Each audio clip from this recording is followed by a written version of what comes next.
Le pain est un aliment essentiel de la table des Français, mais quelle quantité peut-on consommer dans le cadre d'une alimentation équilibrée et quels sont ses bienfaits?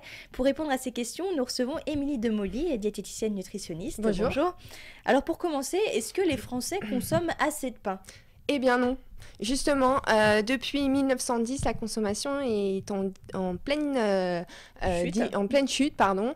Et justement, il faut réintégrer. Il y a vraiment une réhabilitation nutritionnelle à faire par rapport à cet aliment qui est Pourtant, le pain. oui, pourtant on pourrait penser que c'est culturel, c'est la baguette de pain C'est sur la ça. table des Français, et au final, ça se fait de moins en moins. Ouais, ça se fait de moins en moins parce que en association, on va mettre plus de viande, plus de produits à base de charcuterie, plus de produits gras et sucrés sur la table, donc moins de pain. Alors que le pain a un réel intérêt nutritionnel par sa présence de fibres, de vitamines, mais également de protéines végétales pour le pain complet.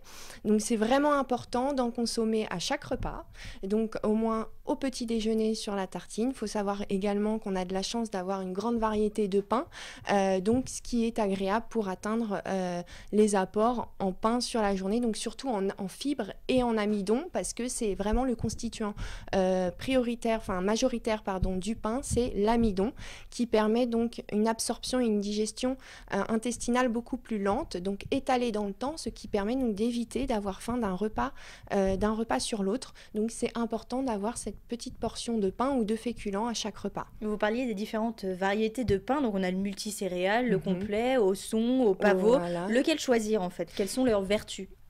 C'est sûr que On peut varier. toujours varier, diversifier également les pains, mais vraiment nutritionnellement, l'intérêt vient en majorité pour le pain complet, tout ce qui est complet, au seigle, au son, aux céréales, parce qu'il a également une présence plus riche en fibres et en protéines végétales. Est-ce qu'ils sont plus gras, ceux aux céréales? Non. Alors, plus gras, oui, un petit peu, mais ce sont des bonnes graisses, ce sont des oméga 3. Donc, il faut savoir que le pain est très, très pauvre en lipides, c'est vraiment pas le nutriment majoritaire, c'est les glucides complexes et les fibres que l'on met vraiment en avant pour ce type d'aliment. Donc ça donne de l'énergie, il y a de nombreux nutriments, de sources de fibres, de vitamines, de fer.